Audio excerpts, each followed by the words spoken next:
Hi viewers, welcome to our channel. Trinayani serial ఆర్టిస్టులు Chandu and పవిత్ర వీళ్ళిద్దరూ కూడా 1 వీక్ గ్యాప్లో చనిపోవడం మనం చూస్తాం. అటు పవిత్ర గారు యాక్సిడెంట్లో చనిపోయారు, ఆ తర్వాత చందు సూసైడ్ చేసుకొని చనిపోయారు చూస్తాం.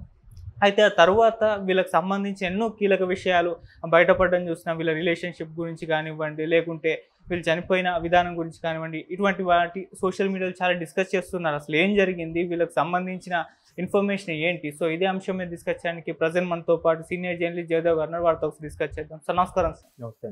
సార్ వీళ్ళు చనిపోయిన తర్వాత వీళ్ళ గురించి సోషల్ మీడియాలో బాగా చర్చించుకోవడం చూస్తున్నాం. సార్ అనేక కీలక అంశాలు కూడా పోలీస్ ఇన్వెస్టిగేషన్లో కానివ్వండి, లేకుంటే వాళ్ళ సన్నిహితులు చెప్పిన దాన్ని బట్టి రివీల్ అవుతూ వస్తున్నాయి. సార్ మీ ఒపీనియన్ ప్రకారం అసలు ఏం జరిగింది, వీళ్ళ గురించి మీకున్న ఇన్ఫర్మేషన్ ఏంటి సార్? వాస్తవానికి పవిత్ర గారు 12th ఇప్పుడు యాక్సిడెంట్ అయ్యింది. యాక్సిడెంట్ అయినప్పుడు కూడా ఈయన ఉన్నాడు. ఓకే.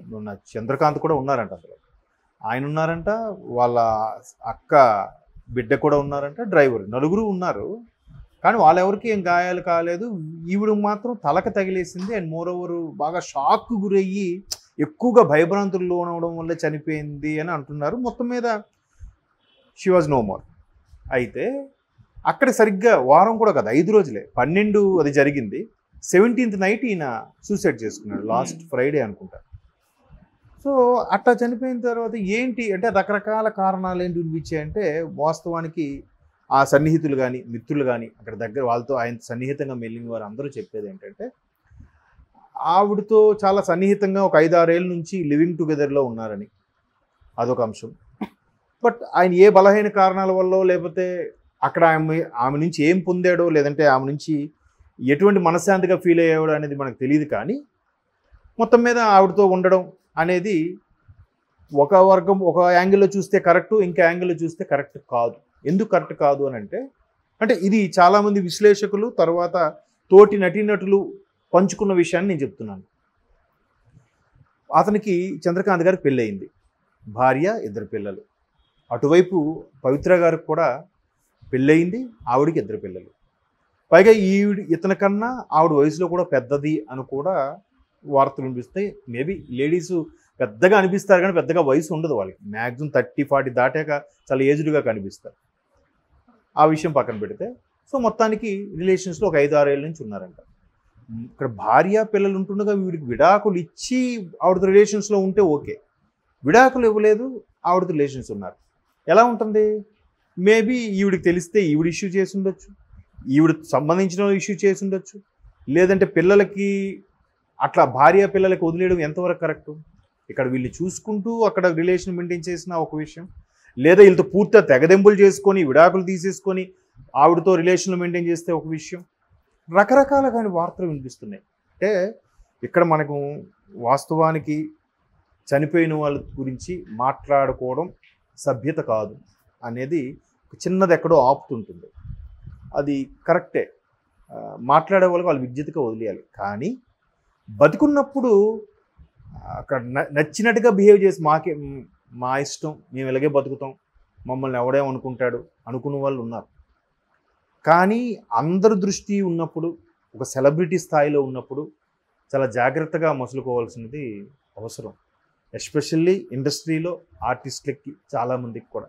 ఎందుకంటే పాత తరం ఆర్టిస్టులు తీసుకున్న కొన్ని రకాల అలవాట్లకి వ్యసనాలకి అలవాటు పడిపోయి చనిపోయినప్పుడు దహన సంస్కారాలకు కూడా డబ్బులు లేని పరిస్థితిలో చనిపోయారని కూడా మనం కొంతమంది మహానటులు, సీనియర్ నటుల విషయంలో చూసాం.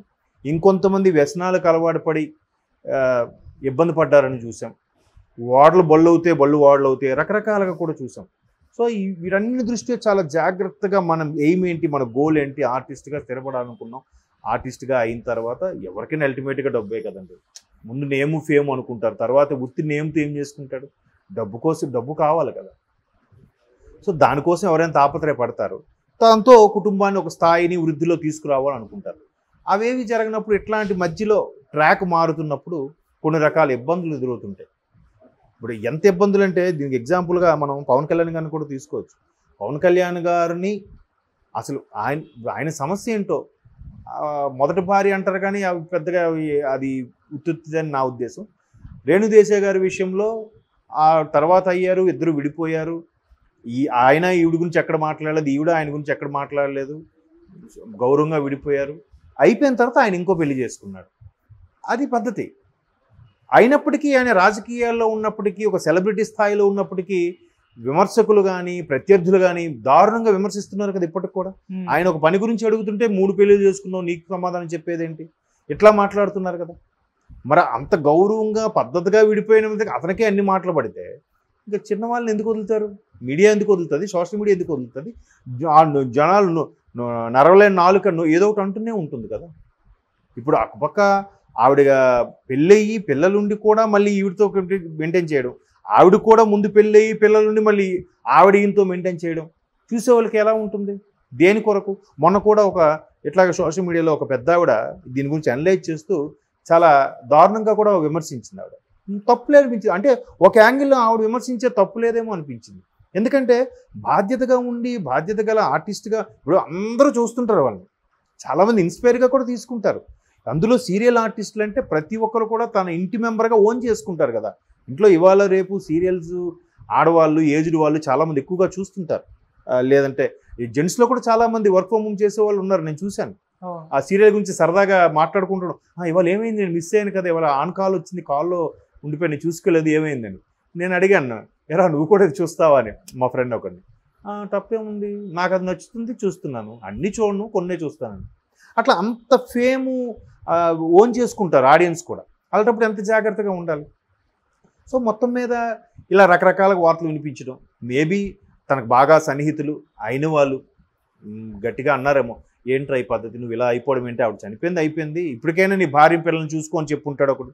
ఇంకోడు పోనీ అయిపోయింది, నువ్వు ఆవిడ కలిసి ఉన్నావు, 5-6 ఏళ్ళు కలిసే ఉన్నారు, నువ్వు ఆవిడతో జీవితం పంచుకోవాలనుకున్నావు, అవ్వలేదు, ఆవిడ తీసుకెళ్ళిపోయాడు దేవుడు, ఇకపైన నీ భార్య పిల్లలతో ఉండు అని సజెస్ట్ చేసి ఉంటాడు ఒకడు.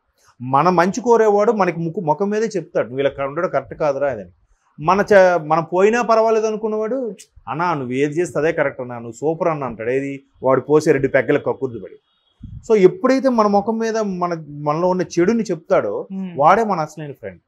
అలా గ్రహించినప్పుడు మేబీ రియలైజ్ అయ్యాడేమో, లేదా పశ్చాత్తాపడ్డాడేమో, గిల్టీ ఫీలింగ్తో, అరే ఆమె లేదు, ఆమెతో ఉందాం అనుకున్నాను, ఇప్పుడు ఇటు వెళ్దామంటే చూసే వాళ్ళకి కూడా ఆవిడ పోయింది కాబట్టి ఇప్పుడు ఇటు వచ్చాడా అన్నట్టు ఉంటారు. మొత్తానికి బలహీన క్షణంలో నిర్ణయం తీసుకున్నాడు కానీ ఆ పిల్లలు అనాథలు అయిపోయారు కదా. అబ్బా ఇప్పుడు అదేం సెంట్రల్ గవర్నమెంట్ జాబు కాదు, పోనీ నెక్స్ట్ ఆవిడ జాబ్ వస్తుంది, ఒక ఆర్టిస్టు మేబీ ఏమైనా వెనకేసాడో వెనకేయలేదో తెలియదు, తర్వాత ఏమైనా దాచిపెట్టాడో లేదో తెలియదు.